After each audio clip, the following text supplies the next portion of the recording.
فرمایا وقالت طائفۃ من اہل الکتاب، اہل کتاب میں سے ایک طائفہ، ایک گروہ یہ کہتا ہے، وقالت اور کہتا ہے، طائفۃ ایک گروہ، من اہل کتاب، اہل کتاب سے، آمنوا بالذی، اپنے لوگوں سے کہتے ہیں آمنو ایمان لے آؤ، بالذی اس ذات پر، نبی مکرم پر، انزل جن پر نازل کیا گیا کیا قرآن۔ آگے فرمایا علی الذین آمنو، جن لوگوں پر ایمان لائے، جو لوگ ایمان لا رہے ہیں اس پر، ان پر ایمان لے آؤ۔ سبحان اللہ، اس پر دیکھو، یعنی اللہ تعالیٰ یہ بھی فرما سکتے ہیں کہ اے اہل کتاب، یعنی یہ کہہ سکتے تھے کہ اہل کتاب کہہ رہے ہیں کہ جاؤ ایمان لے آؤ محمد صلی اللہ علیہ وسلم پر، ظاہری طور پر اپنے منافقین کو کہتے ہیں جاؤ ایمان لے آؤ محمد صلی اللہ علیہ وسلم، یہ انہوں نے نہیں کہا جاؤ ایمان لے آؤ صحابہ پر، جاؤ ایمان لے آؤ محمد صلی اللہ علیہ وسلم کے ماننے والوں پر۔ ہاں، تو معلوم ہوا صحابہ کرام کا معیار اتنا بلند ہے، اتنا اونچا ہے کہ ان پر ایمان لانے سے انسان اہل ایمان بنتا ہے، مومن بنتا ہے۔ تو اس لیے صحابہ کرام جو رسول اعظم صلی اللہ تعالیٰ وسلم کی جانثار اور شہدائی اور ساتھی اور دوست تھے، ان کو اللہ نے رضی اللہ عنہم بھی کہا، اولئک هم المفلحون بھی کہا، اولئک هم الراشدون بھی کہا، اور ساتھ ہمارے ایمان کا معیار بھی قرار دیا۔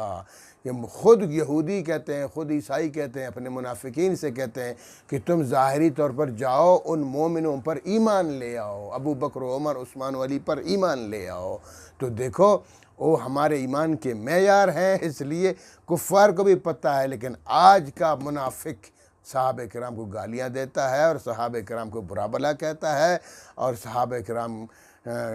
کے شجرات کو چھیڑتا رہتا ہے، ظالم کہیں کے۔ تو فرمایا کہ کچھ گروہ، کچھ لوگ یہودیوں کے، عیسائیوں کے کیا کہتے ہیں، اپنے منافقین سے کہتے ہیں آمینو ایمان لے آؤ، بالذی اس پر، اس قرآن پر، انزل جو نازل کیا گیا، علی الذین آمنو ایمان والوں پر، ایمان والوں پر جو قرآن نازل کیا گیا، اس مسلمانوں پر جاؤ ایمان لے آؤ، اس قرآن پر جاؤ ایمان لے آؤ۔ کب؟ وجہ النہار، نہار دن کو کہتے ہیں، دن کے ایک کونے میں یعنی صبح، وقفرو اور پھر سارا دن وہاں بیٹھے رہو، جب شام ہو جائے وقفرو آخرہ، پھر اسی دن کے آخر میں شام کو کفر کرو، انکار کرو۔ پہلے جاؤ ایمان لے آؤ، بولو ہم محمد صلی اللہ علیہ وسلم کو اللہ کا رسول مانتے ہیں، کہہ دو اشہد ان لا الہ الا اللہ و اشہد ان محمدًا عبدہ و رسولہ، اور شام ہو جائے بولو یہ کیسا دین ہے، کچھ کیڑے ویڑے نکالو، کچھ اعتراض کرو، کچھ سوالات کرو، پھر نکل جاؤ، شور برپا کرو، ہم ایسے دین کو نہیں مانتے ہیں۔ کیوں اس طرح کرو؟ تم اس طرح اس لیے کرو لعلہم یرجعون، تاکہ خود مسلمان لوٹ آئیں، ہماری طرف لوٹ آئیں، کہ وہ کہیں ہاں یار یہ جو آج مسلمان ہوئے تو صبح، شام کو پھر دوبارہ کافر ہو گئے، تو اس کا مطلب یہ ہے کہ اسلام اچھا مذہب نہیں ہے، اچھا دین نہیں ہے۔ ہاں، کتنے ظالم لوگ ہیں، کتنی الٹی سیدھی تدبیریں کرتے رہتے ہیں۔ تو ایسی بات بالکل نہیں ہے، یہ جتنی کوشش کریں ان کی کوشش ناکارہ ہوتی ہے۔ تو اس لیے فرمایا وَلَا تُؤْمِنُوا، اور ساتھ یہ بھی کہتے ہیں وَلَا تُؤْمِنُوا، خیال کرنا تم جو جا رہے ہو نا ظاہری طور پہ ایمان لینا ہے، وہ حقیقتاً ایمان نہیں لانا۔